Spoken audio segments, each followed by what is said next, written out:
welcome to this Cupertino City's first cybersecurity event, Protecting Yourself Online. I am Vaishali Deshpande. I am Technology, Information and Communications Commissioner. And October is actually a month of National Cybersecurity Awareness Month, and therefore we organized this program in collaboration with City of Cupertino and the Public Safety Commission and our commission, we call it TIC, like Technology, Information and Communications Commission. So we all know, like these days we all live in a world that is more connected together than ever before. So the internet touches almost all aspects of everyone's daily life, whether we realize it or no. So we use internet for everything, like shopping or online banking. And this is why, another reason why the online crimes are also rising these days. So we would like to share some information about the online crimes and how we can protect ourselves and our data. So here is agenda for today's, the next hour. After this introduction, Detective Adam Guzman, he's Santa Clara, from Santa Clara County Sheriff. He will go over what he see in the community, what kind of cyber crimes he do see, and he will just go over those things. And then banker Renee, she's a identity theft specialist, and she will give us some tips how we can protect our personal information. And then Mariyah, our Cupertino City IT manager, she will go over some of the public records and all our information. And after that, there will be a panel discussion, and you can ask your questions. So there will be a question-answer session, and that's all we have for today. So before we start, let me briefly introduce our commission here. So I'm from Technology, Information and Communication Commission. So we have a team of 5. So we work very closely with the City Council on all technology related issues like telecommunications and other different areas. So now it's time for me to introduce our Commissioner Mike Jerbick. He is a Public Safety Commissioner, and I work very closely with Mike on this cybersecurity project that we are working. So welcome, Mike.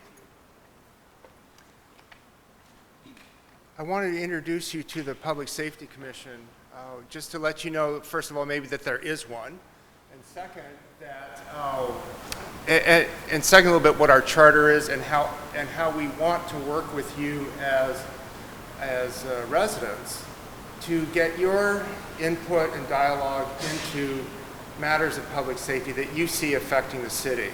So just up here, the important thing is second Thursday of every month we meet, and we have open oral discussion from residents at every meeting, so please just arrive and be prepared to speak.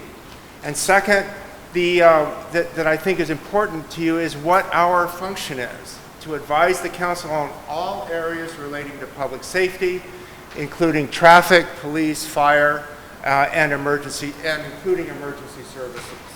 So in that area of interest that you have, please come talk to us and be part of us. This is a way for you to get a voice, even though it may be a little indirect, into the debate, into the dialogue, into the city council. And then with that, one of the projects that we've had and that you see on your tabletops is a way for information to help you be more safe within the city. So the City Council, really under Andy Wong's leadership and Robert McCoy's leadership, have developed the Cupertino Alert System. It's something you do have to sign up for. The way you sign up for it is in the card and handout on the tabletops. So if you're not yet enrolled, please go to the website, sign yourself up, and you will get alerts relevant to you on where you live or where you work. So it's one way to keep yourself safe and let information help you. And so that's all I want to say about the commission. So I now have the pleasure of getting us started with our first presentation, and that will be from Detective Adam Guzman, who has been a Santa Clara County Deputy Sheriff since 2008. Earlier this year, he began serving as a detective in our property crimes unit within the investigation division, where, as he would say, he's investigated property crimes. But more specifically, he's written search warrants, he's investigated those cases, written search warrants, and has arrested people who are committing crimes within our city. He completed basic peace officer training in 2008 and has since completed the field training program and has earned his advanced peace officer standards and training certificate. Prior to becoming a detective, he was a bailiff in the Santa Clara County court system, followed by working in the court security division. But the good thing for us is, beginning in 2011, he was assigned here to help patrol our city and is now investigating crimes within our city. So, Detective Guzman, thank you and welcome.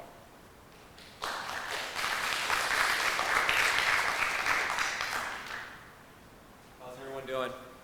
Can everybody hear me okay without the microphone? Okay. So, you guys want the mic? Okay, you want the mic. So, there's, I know today's kind of more about cybersecurity, but I want to talk about just identity theft in general and what we're seeing over here.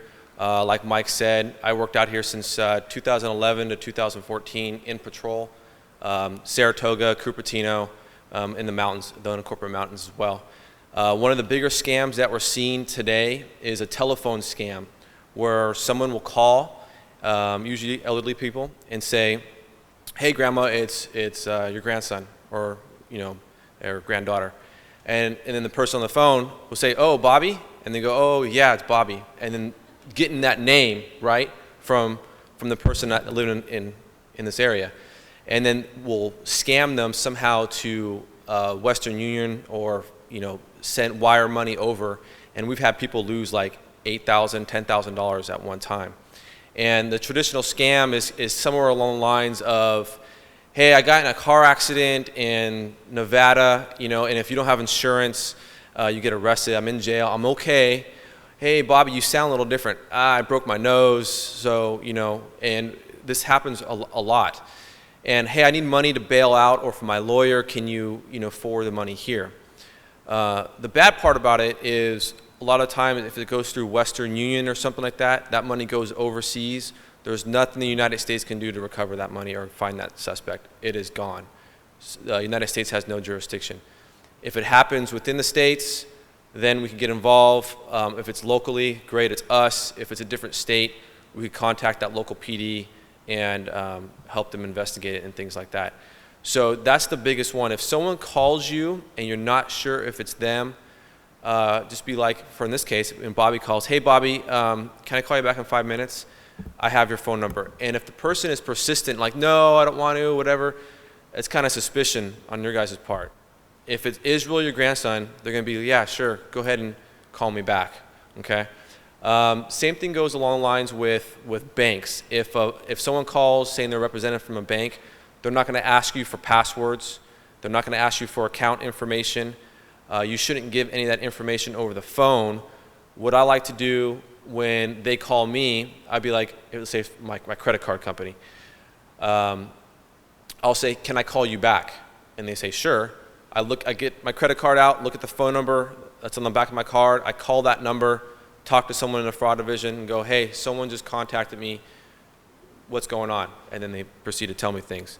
Again, if that person calling up is saying they're representative from a bank and they're getting a little pushy, or they want to stay on the phone, or they're trying to get that information from you, more than likely it's something kind of suspicious and they're probably the criminal. Don't give any information. Any legitimate business out there is not going to push you to get that information. They already have it. The other thing we're starting to see locally for identity theft purposes is mail being stolen. On this side of town, Cupertino, Saratoga, and the mountains, everybody has a older mailbox, just opens up, nothing locking, right? It's on the street, real easy for crooks to drive by, get the mail out, and they'll just take every piece of mail that you have in there. You don't realize that you had mail taken. If you, maybe a couple weeks, a month goes by, you're starting to see credit card applications show up to your house, and maybe even a credit card or two, or some odd activity on your account. What we're recommending is getting a locking mailbox. Okay, get a decent one. The post office still could deposit mail in there, but you will have a key that you can retrieve the mail out there, and that will help a lot. Our deputies out here, patrol deputies, are making a lot of stops on people who are having a lot of different people's mail on them, and that's usually them doing identity theft stuff. So a locking mailbox is crucial to help you protect yourself through identity theft. The other thing as well is the internet. Make sure when you go into a website, whether it's a bank, you enter it in correctly. I like to just Google the name of the bank I go to, and I'll hit the first Google link. The other thing you got to watch out is for called phishing emails. That would be an email that comes into your email account. It looks legitimate, that it's from Citibank or another bank or something like that, and they're asking you to click on that link, and it takes you somewhere, and they're able to pull that information from that link about your guys' identity. So the big key is, if anything's coming in mail-wise, phone call-wise, or mail-wise, via snail mail, is verify that is a legitimate source that is coming from actually that business. And again, if you think it's suspicious, you could, and if it's a telephone call, go ahead and hang up on the people and call back. If it's a piece of mail that looks suspicious, call that bank and say, hey, did you send this out? And if they say they didn't, throw that piece of mail away. And also, if you guys have anything come in suspicious or phone call, you can always call our patrol division. We'll come out, we'll talk to you guys, we'll investigate it, and go from there. So the big ways of protecting yourself, again, is who's calling you guys. You initiate the contact, the phone call. Protecting your guys' mail through having a locked mailbox, or if you have a mailbox that goes into your garage, you should be good with that. And then also checking your bank statements on a regular basis. If you see anything suspicious, contact your bank. And then also, if you have any fraudulent activity going on, your credit card or anything like that, you can contact the credit bureaus. You are allowed, by law, one free credit report a year. So you go to one of the credit bureaus and get one of your free credit reports, either mailed to you or delivered via email to you. And just check that. Make sure everything on that credit report is you. If you see something that is suspicious, let the credit bureau know. And if they need a police report, you could always contact us. So those are the main three things. Mike, am I running out of time? I got. You have some more time? Okay. So I do have some brochures here. I'll pass out real quick. One is about identity theft, burglaries that are happening here. So we've got three pamphlets here. One's about identity theft in general. One's about burglaries that we are seeing here on this side of town. And the other one is identity theft. If you are a victim of identity theft, how to get that fraudulent identity theft off your credit history. Talk about burglaries real quick. Burglaries are happening everywhere in this county. It doesn't matter where you live. Unfortunately, there's a lot of it happening over here. If you guys have any jewelry, they're trying to go in to take your cash, your jewelry, or electronics. If you have any jewelry or anything of sentimental value lying around, lock that up. Get a good safe, lock it up. That will deter them from taking that item or those items. Generally, when those pieces of jewelry get stolen, we don't recover them. They get melted really, really quick that same day. Okay? Get a good safe, bolt that safe to the ground or the wall. Make sure it's in a stud of the wall. And then also an alarm system. It does deter them. It doesn't necessarily, they'll still may go in your house, but the amount of time they're going to be in your house will be very, very limited. Also, we get notified, okay? And then we can respond. But we're seeing a lot of that. They know where people hide their stuff, where the traditional spots are hiding, and they're going right to those spots and taking people's things. And even things that are not value in terms of money-wise, but sentimental value. And that stuff, we could replace property, right? We have insurance, but the sentimental value stuff is the hardest stuff to replace. Like for me, it's my pictures of my kids. I keep it back up on a hard drive. It's locked up. If that ever gets stolen, hey, I got my backup still, and things like that, okay? So if you guys have any of that kind of property around your house, get a safe, a good safe. None of these Century safes are not very good. You could break into those very easily. You can cut them in half with a basic skill saw. A good, decent safe is not that expensive, and I could talk about those later when you have the questions. Yeah. So about some brands, nothing that the sheriff office endorses specifically, but just some good brands that are out there. But the Century Safe stuff, they're good for what they are to protect documents from fires, but to put any kind of valuables in there, they're not good for it because one, they can either just take the whole safe itself, it's only about 100 pounds, very easy to take out of someone's house, or if most of the time people do not bolt them to the ground. You bolt them to the ground, yeah, you guys will be good at protecting your stuff. Let me pass these out real quick.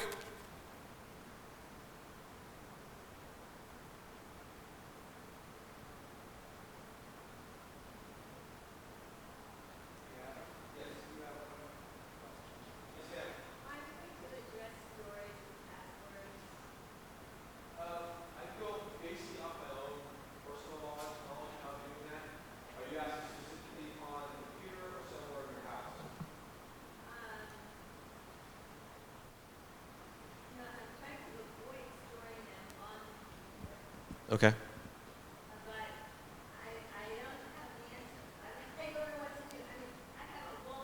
Yeah. Yeah. So what I've done in the past is I lock them up in a safe. If you get a safe, lock it up. Again, the main thing about the safe is two things. Can they break into it with a crowbar or a screwdriver? And then also, can they take that safe? If that safe is bolted into the wall, not the drywall, but a stud, they are not going to take that thing if it's a decent safe. We've seen people try to pry open safes, and if it's a decent safe, they're not gonna get in that thing. It's not like the movies. It's not these professionals that you see in there. We're not seeing that on a residential level. Okay, those are more sophisticated criminals. Okay, we're catching the local guys who they don't have that safe knowledge. So if you get a good safe, that's what I would lock it in. Does that help? Yeah.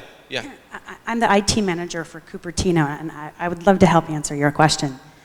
Because I actually have to convince our own city staff to do this quite often too. It's never good to save your password so that you can log on to your applications over and over again. It's stored in a text file on your computer. If anyone gets access, they'll access your passwords. The best thing to do is, there's several programs actually. I like KeepPass, and there's OnePass. Those are my favorites. They're not the only ones. There's a ton out there. The reason I like those ones particularly is because you can sync up a password file. You only have to remember one password into your program.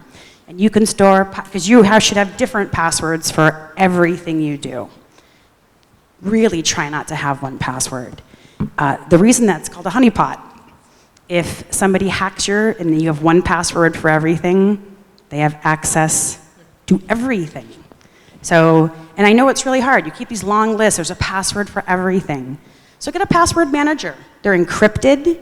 It's really hard to crack. I even suggest you changing that password every 90 days or so. But it's one password to your password program. You keep a list in there of all your applications and websites and your different passwords. And you can sync it up through computers, any mobile devices you have, with that one access program.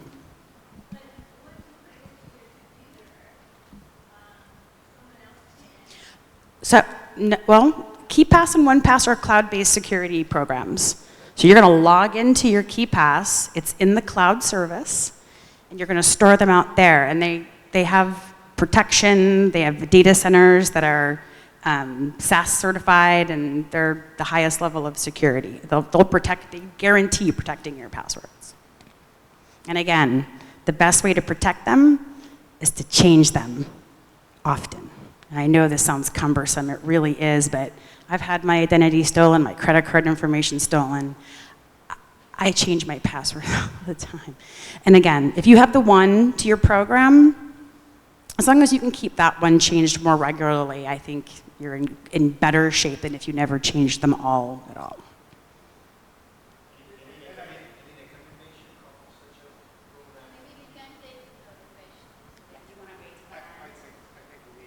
Can you hold your question for our Q&A? Just a couple. Or he wants to keep the presentations going. Oh, we're going to run out of time. Can we hold it to we're having a panel at the end. You can ask all the presenters questions at any time. Don't forget your question. Thank you.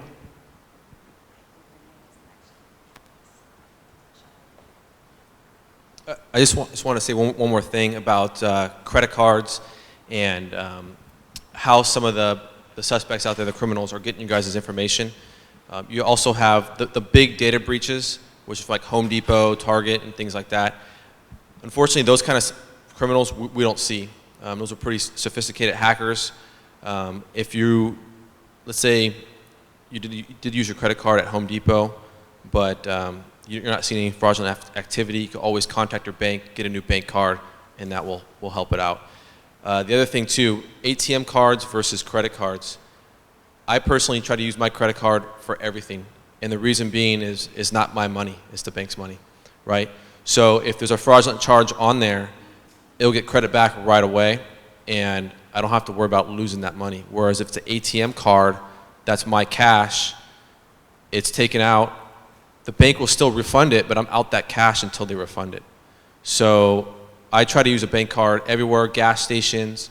If I go out to dinner and hand somebody something, it's going to be a credit card. Because the way they were getting people's information in the past, and still are through credit card skimmers. It's a device about this big, and all they do is just swipe your card, and they'll have your whole credit card information on there. They can make fake credit cards that way. They can go online and purchase things that way. Whereas if you're using a credit card, again, it's not your money, it's the bank's money. Use your ATM card, they're getting all that information, your bank account information, checking account information, and things like that. That's my personal view. That's what I try to do to mitigate the chances of getting credit card fraud. I've had credit card fraud here in this state and also back east. I haven't been back east in years, so it wasn't me. Somehow they get it. All our information is floating around online, and how they pull that, I don't know. I'm not a computer guy, right? But I know how they're doing it locally, and some of the things I talked about are the ways we're seeing it mainly. Okay, and like Mike said, we'll be answering your questions at the end of the panel.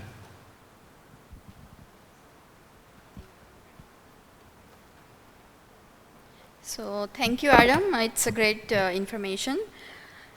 So our next speaker is someone from the financial sector and sees identity theft and financial fraud issues day in, day out. She can give some examples of real life scenarios that people face and how they can avoid it. So please welcome Renee Thapa. She is the identity theft specialist in Wells Fargo, Cupertino. Welcome. Thanks.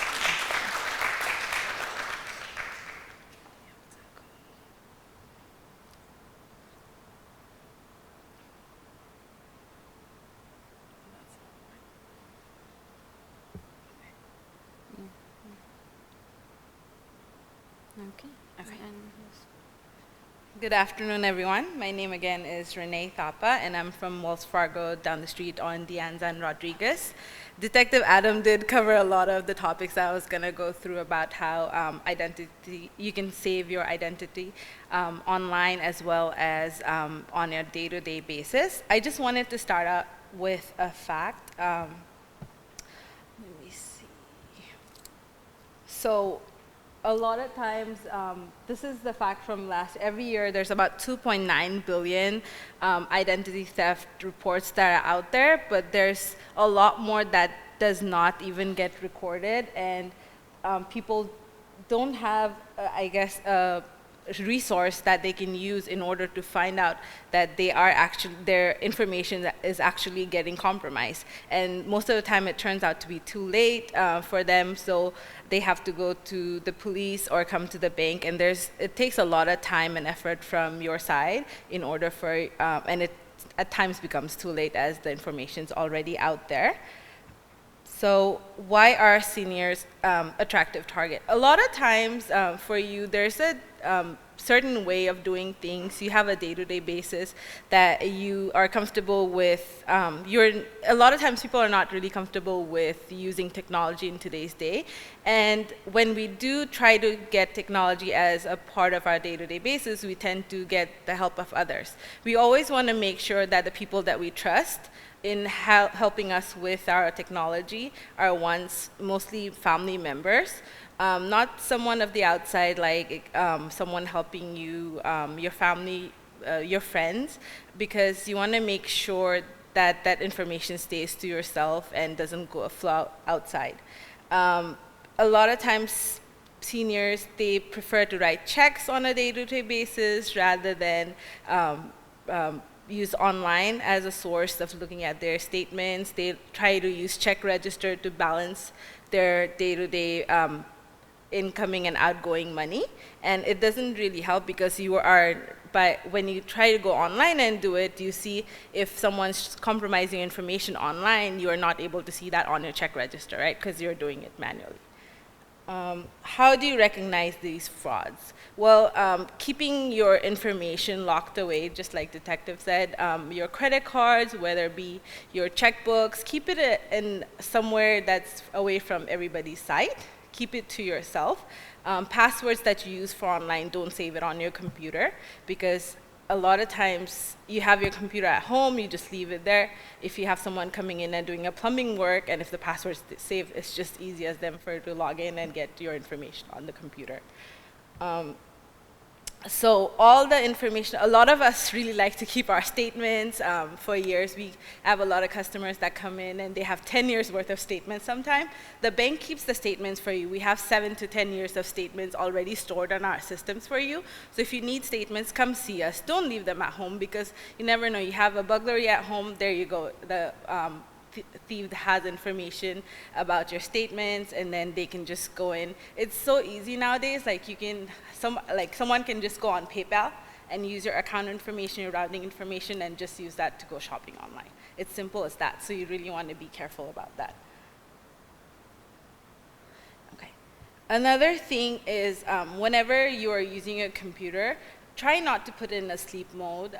Try to shut it down all the way so that it stops working all along, because a lot of times when you put it in sleep mode, the computer is still processing, and then if there's a scammer trying to hack into your computer, get information, then they're able to do so as you're not in front of your computer and you cannot see the errors that can come out.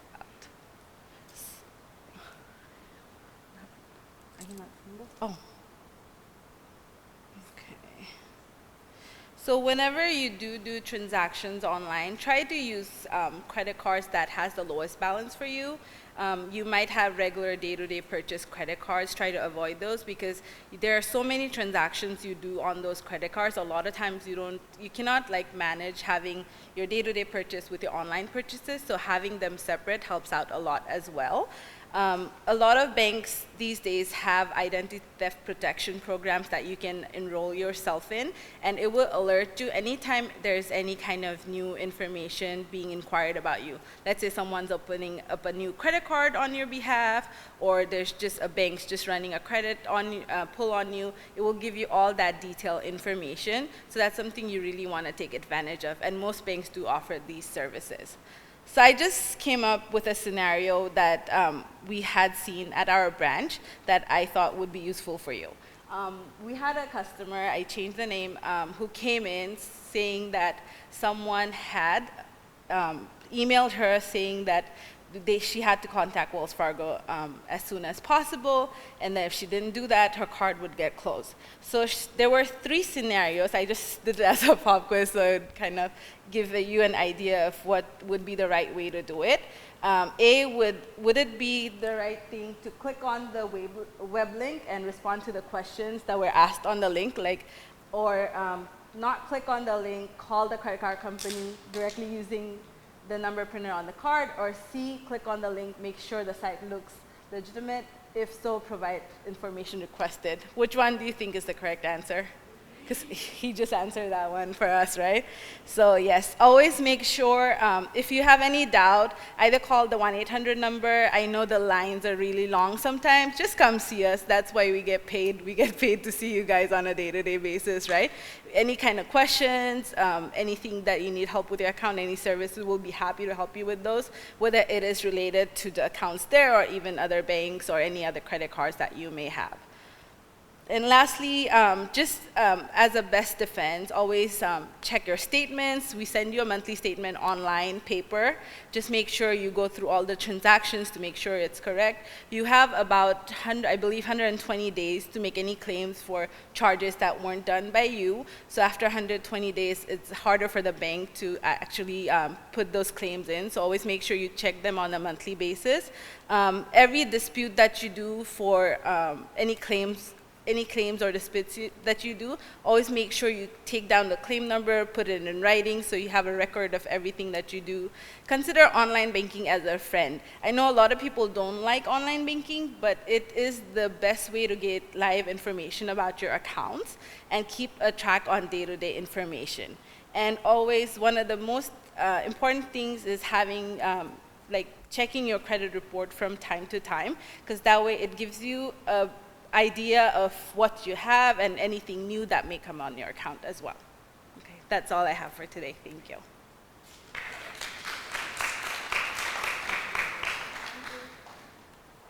Yeah, thank you, Renee.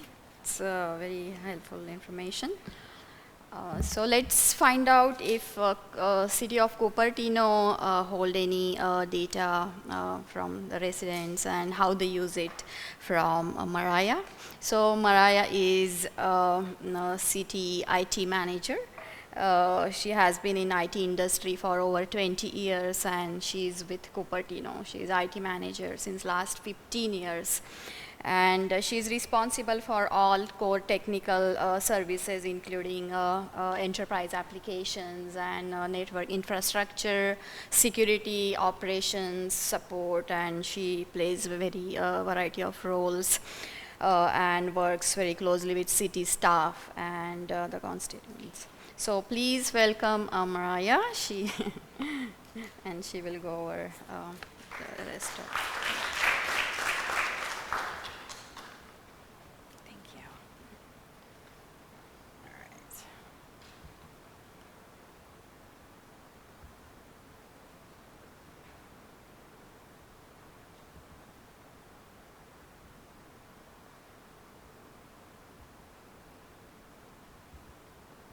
There we go.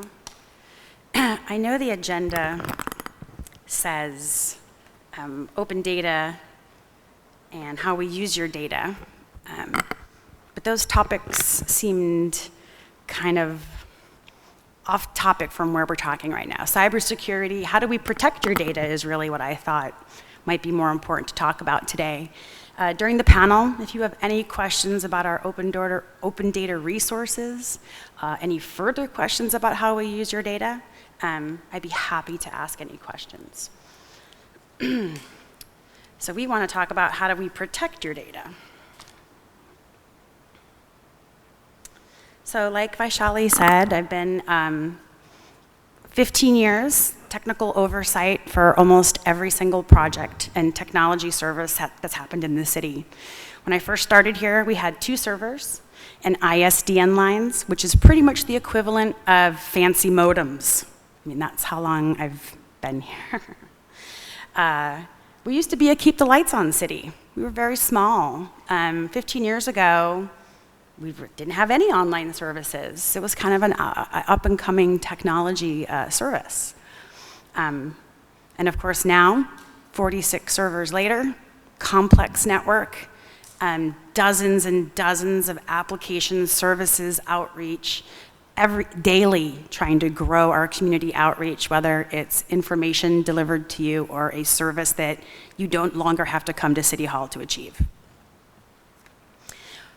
With all this innovation, though, comes security challenges. And this is where I usually lose everybody.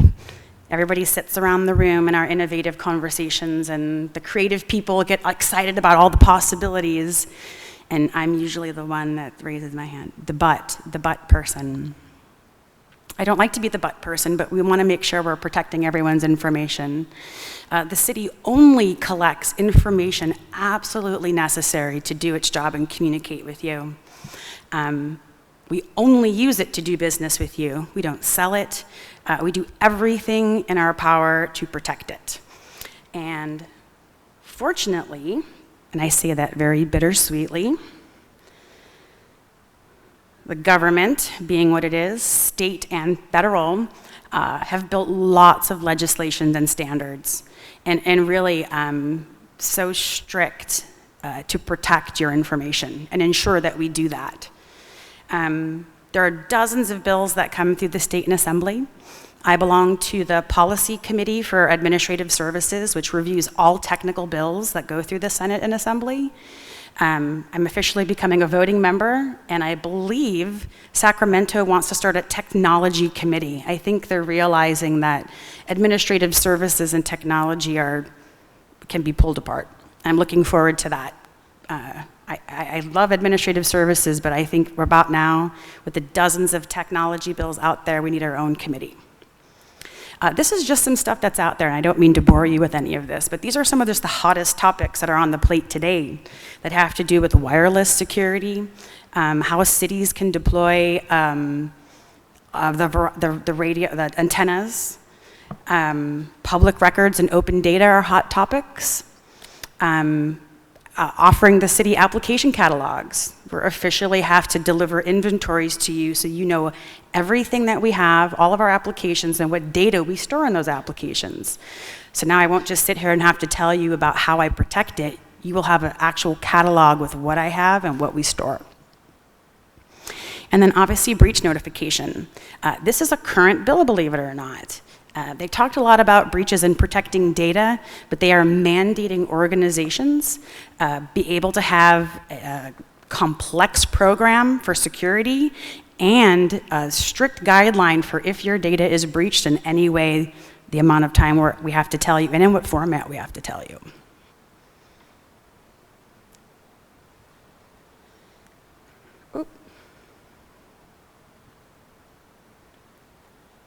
So personal information, because really at the end of the day, this is what we're required to protect. 90% of our data is public information.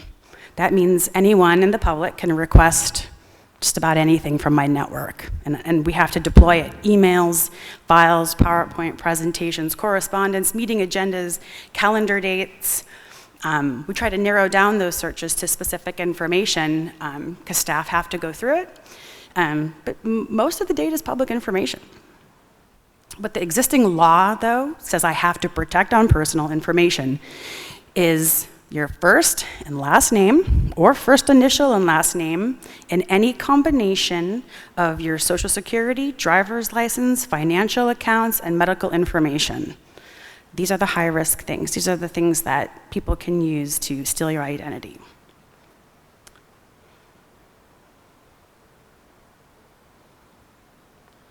So this is the existing, and there's a dozen bills, and I tried not to put all of them on here. So what I tried to do is put the current legislation and the acts available to protect the data. There is a Privacy Act, a federal Privacy Act, which is protecting personally identifiable information. There's a California Public Records Act, which is the transparency that the city upholds. This is one of its highest missions. We have a Uniform Electronic Transaction Act and the Electronic Signature Act.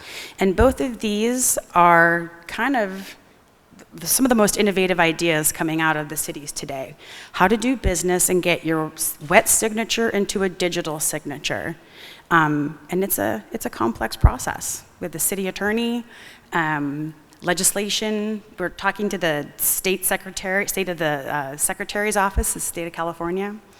We're working on that right now, how to apply digital signatures, and we want to make sure we're doing it securely. And PCI, which is the payment card industry. This is not a federal or state legislation. This is actually mandated by the credit card companies, and you must adhere to it. If you don't adhere to this standard, they can actually take away your privilege to use credit cards for business. It's not a right. It's our privilege to be able to use that. And then we have some standards, which is the National Institute of Standards and Technology. It's used globally, which is a set of rules on how to protect your network. And it literally includes every possible aspect, from disaster recovery to encryption, storing passwords, credit card information.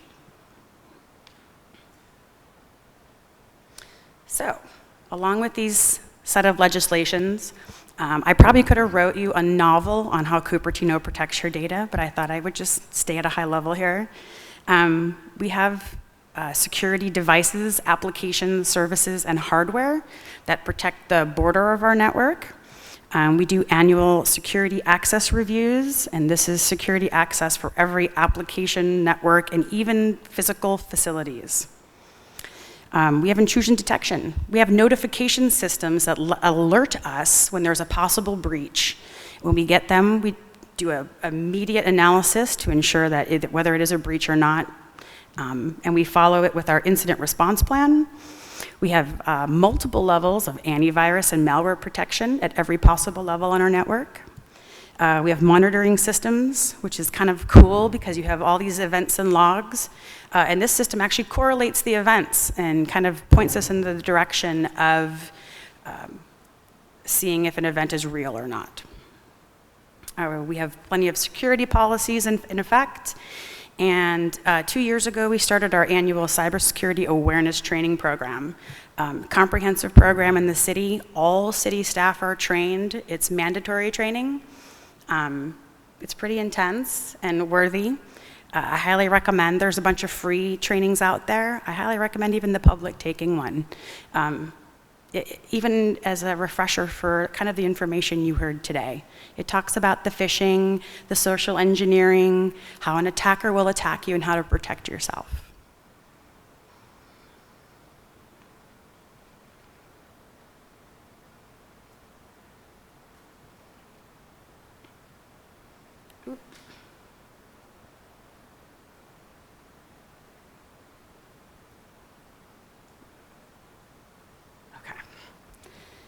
And after all is said and done, how do I prove that I do what I say I'm doing?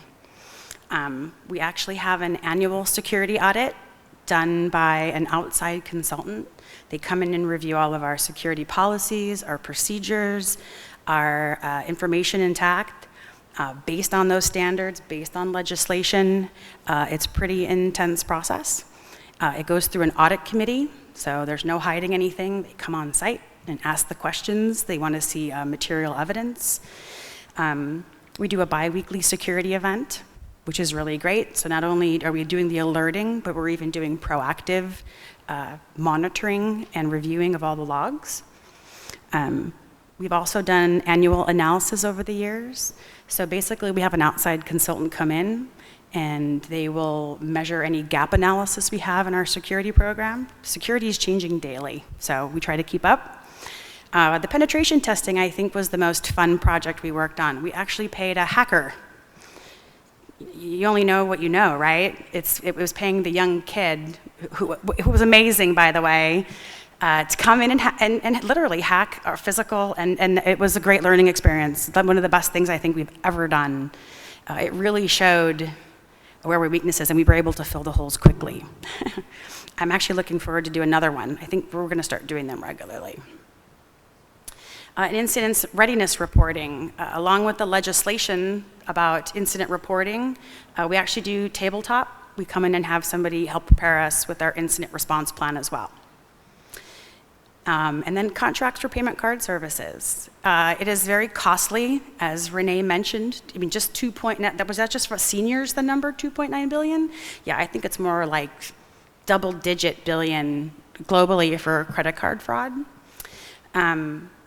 So instead of the city taking on the burden of those costs and having to try to figure out how to recoup them, it was actually more financially fiscal responsible to contract out those services. The city does not store, process any of your credit card information. We completely use an outside resource for that.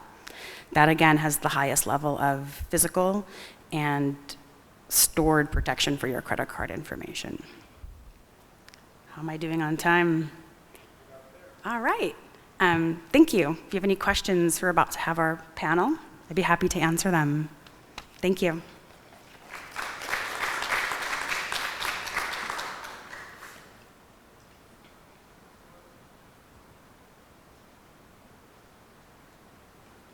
So what I'd like to do is just ask all of our speakers to just kind of come up. We can kind of set the chairs up. That might make it a little more comfortable for you, or if you want, you can kind of stand. But what as we kind of get started here, and Vaishali, you can come join too. What I'd like to do is maybe just follow up on the question you had about how to store all your passwords safely and securely, because I don't think you quite got everything you wanted out of that. And so maybe I could ask the three to follow up with that, and maybe just so that we can record your question again, maybe you just ask it one more time for us. Okay, my question was regarding storing passwords to various credit cards, anything that I need a password to log in with. And so thanks, Will, and we can just kind of pass this around to folks here today. So just again, the physical portion of it, locked in a safe. It doesn't have to be a crazy locked safe, anything like that. And to be honest with you, even those Sentry safes that I talked about will probably do the job. The main thing is having that safe either bolted to the cement, the ground, or in some kind of stud in the wall. If it's in there, someone's not gonna, most of the burglars that are breaking into people's houses, they know they have very little time, right? So they're not gonna be there, especially if you have an alarm, they're not gonna be there trying to pry that safe open if it's bolted down. If it's not bolted, they'll just take the whole safe and then they'll try to break into it when they have all the time in the world. Yes, ma'am.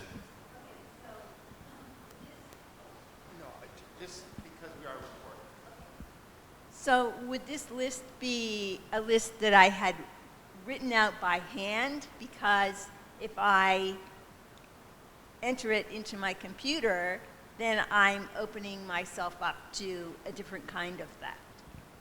That's what I've done in the past, is just a handwritten one, especially some passcodes that are very, very sensitive, bank or other things. And especially if I don't use it a lot, I will actually handwrite it. It's the only place, and it's locked up. And that's the only place where it's at. So. One of the things that worked for me, especially with my social security number, for the longest time, just an example, I didn't use my social security number often, so I didn't know what it was, right? So use little tricks to kind of save it for yourself. Like, I used my social security number as a phone number for someone. I kept a name on there, had it as a phone number, and it was only significant to me where I understood what it was for, but no one else, if I lost my phone, other person would think of it as just a phone number and not have it, right? If it's passwords, you can maybe put it as an email address for someone, put like at hotmail.com after it or gmail.com after it, where it's significant to you, but not to someone else who's looking at it. So make it creative in a way where as soon as you look at it, you remember what it's for, but not the next person looking at it. Just don't do that on your computer. Do it on a mobile device or an iPad or tablet or something. Those devices are encrypted storage. That's what you're looking for. Encryption if a hacker wants your data, they're going to get it. And that pretty much, I mean, the biggest security companies, Target, Walmart, they've all, RSA, which is the biggest security company in the world, has been hacked. If they really want in, they'll probably get in. You just want to do everything you can to mitigate the risk. Your mobile devices are encrypted storage. If you have encrypted storage on your computer, that's great. I'm still the proponent of third-party services that handle all of the security for you. KeyPass and OnePass are my favorites, but I'd be happy, what I might do is provide a bunch of links for information for you to do some research at the end of the presentation when they post the video online. I'd be happy to send that. Or I can even give you my information and I can email it to you. You want to give me your email address.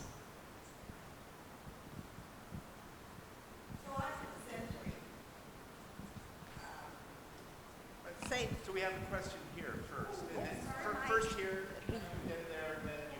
Okay. Yes, I think you answered the question that if I give you the email address, you would give the recommendation regarding the places where we can... I'd be happy to help you. Yes, and also the brand of the safety box to put at home. Yeah, there's many brands out there. And again, the sheriff's office doesn't endorse any particular one, but you're looking at a safe that's solid metal. So like the Sentry safes, they have a core inside that protects it from fire, and the outside is pretty much just sheet metal. So it's great for fires and for regular people not to get into, but actually to break into it, it's very easily.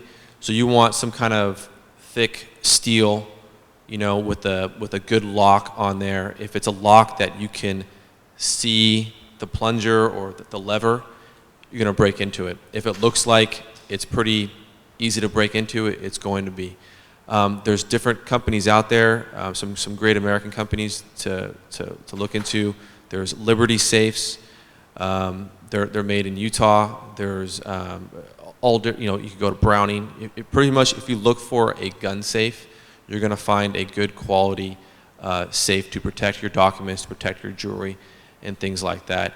The Sentry safe, they're good safes for what they're designed for, and they're mainly for fire protection and maybe keeping an employee away from something, some kids away from some other things. But from thieves who are breaking into your home, they're not the greatest. Again, for fire protection, they're great. I got one for my documents for fire protection. It's within another safe because I have some personal documents that it'd be hard to try to get those documents back, birth certificates and things like that. So they're great for what they are, but to try to protect valuables, don't go to Home Depot or Target to get those things. Go to an actual safe company, a locksmith company around here. They usually sell safes as well, and those locksmith guys could really tell you about what's a good safe. If you want a combo, the electronic key safes are great. You can have your own combination. They're very, very hard to hack with what I've been told, especially the guys who are breaking into homes. It's not the whiz kids that are hacking, like trying to hack her system, right? These are local guys, criminals that are using brute force to get into things, okay? They're not the backside of trying to have the technical savvy to hack that dial or the combo digit there. That help? Banks actually have safe boxes available for you as well. It is, in most cases, either you can access it through handprint or it's done individually with a banker and the customer present. So those are bulletproof, and a lot of our customers do utilize that service. So that might be something you want to look into too, because it's very secure in the bank as well. A lot of people have been using that services. I have a very critical concern with the advent of the new chip credit card, using it online. I recently tried to make a purchase. The company would not accept it. I had to use an old credit card with the security code on the back.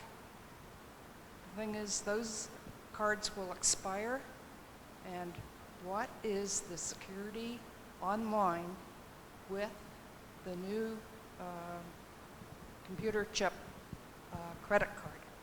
That's a fantastic question. That legislation and the PIN process has actually been implemented all over Europe and other countries for years. I think the United States is the last one to adopt such process.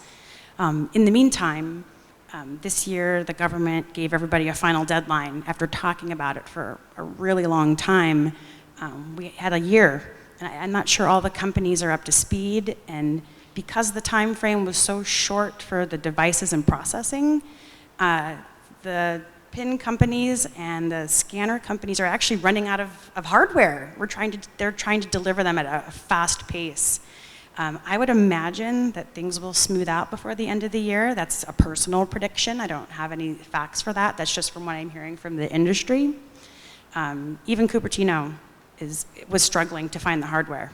I mean, I think it's across the country. I'm hoping it resolves soon, and I hope you don't have any problems doing business online. You might want to call your bank, though, too, and see if they can give you anything temporary while the companies sort this out. I have a question regarding the skimmer.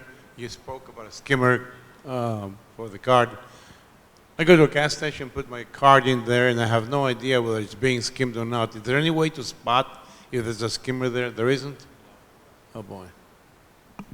So you're asking about gas stations and putting your card there? Yeah. So there's a couple ways, right? If it looks like it's been tampered, that's the obvious way. But other than that, there isn't. That's why I suggest using a credit card for stuff like that, because you don't know if they have it. And we've had skimmers here in Cupertino where, not us, there's another division that is a regional task force that does identity theft, where they were investigating that skimmer at a local gas station. Very easy. It can collect thousands and thousands of numbers. Again, if you're using a credit card, you're not using your money, you're using the bank's money. You use your ATM card, that's your money. You'll be able to get it back. It just takes more time. So I recommend, personally, is to use a credit card for day-to-day transactions, like all Target and Home Depot transactions. Ever since they had that breach, I use a credit card for everything. I don't like it, but I used to use my ATM card before that, and that breach kind of just opened up my eye, and now I use a credit card. Adam, can you answer that question if you know the PIN and chips or question? Yeah.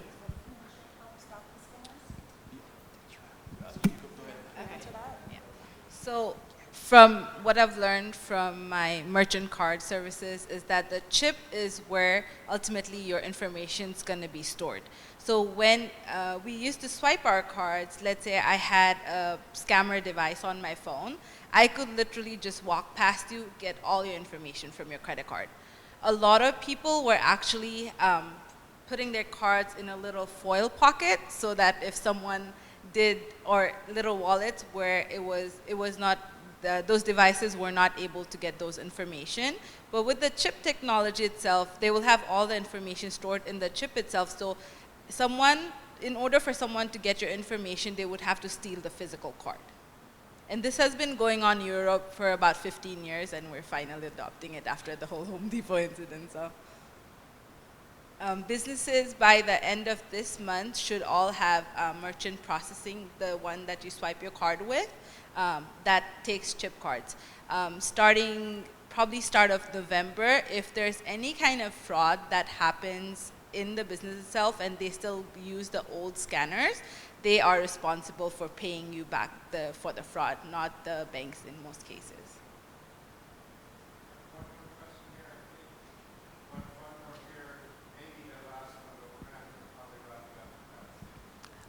I'll make it quick. I do have a Sentry safe already, and I wanted to know, would it be worth it to get a handyman to bolt it to a place in my home that I want? What do you have in there?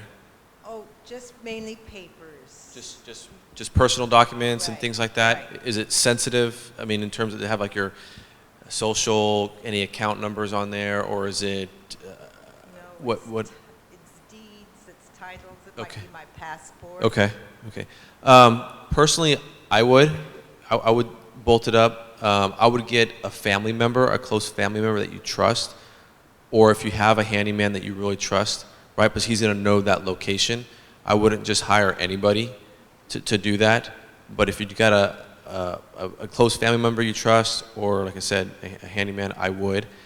And the only reason why is because that it's kind of a pain to replace all that, right? You got to go down to the post office, get a new passport. You got to go get back down to the county records, which is downtown San Jose, to get your deeds and all that stuff. It's a hassle. Can they do some stuff with it? Maybe, but the local guys they're looking for credit card accounts, checking accounts, credit card numbers, socials, obviously your birth information and stuff like that, passwords. That deed stuff, maybe more the sophisticated guys around here. But I would, just because I don't want that stuff stolen, because it's going to be a pain to go get it replaced. So. My question is the Fremont Union School District part of the Cupertino? The reason I ask that question is because when we make the payment for our senior classes, and it happened, 2 of us in the class, the credit card got breached. And so the only place that I use for my card is for the payment for the senior center, and I don't use that for anything else. So have you heard of any breach of the?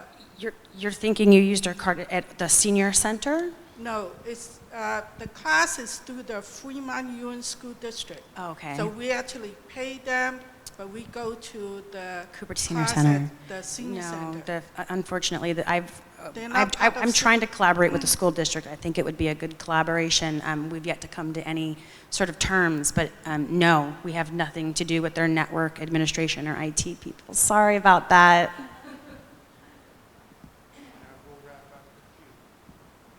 For the banking online, I would love to use it, but I'm just afraid of the unauthorized transaction. I don't know how to deal with it, so I never started.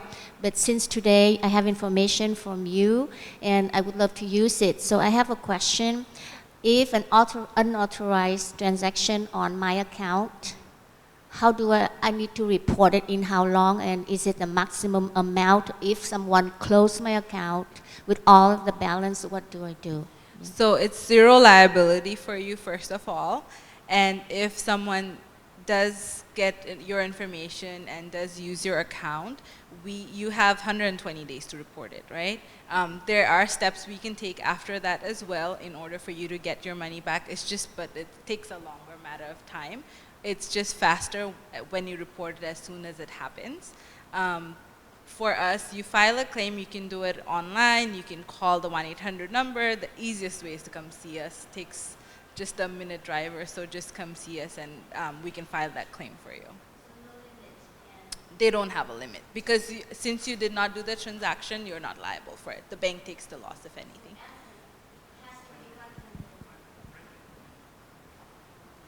The report has to be within 120 days or beyond that? We still take the claims in, it just takes longer for them to research it. Average out how long from and to? So if you did something immediately, it would probably be taken care of within 3 to 5 business days. Anything more than 120 days, it can take up to 2 weeks. Yeah. Thank you. No problem. So, because we're kind of out of time and we're running long, if maybe we can ask a couple questions as if people are willing to stay for a few extra minutes, but we're going to have to kind of close today and continue this dialogue through other means. So Vaishali? Yeah, sure. Yeah, so great questions and very informative hour. The last hour was great. So Yeah, so the protecting your data is very important in this internet age, and yeah, please make sure learn new tips and apply those in your day-to-day life for your safety.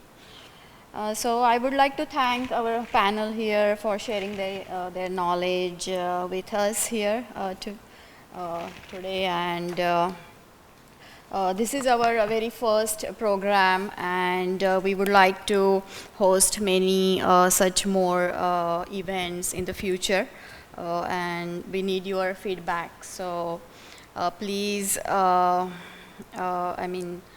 send us your feedback. It's very valuable to us, and let us know what you would like to know more, and we will incorporate that in our the future programs. And you can feel free to talk to us after this program. We'll be here for a few more minutes, and yeah, thanks for coming and making this a great event, and hope to see you in next event.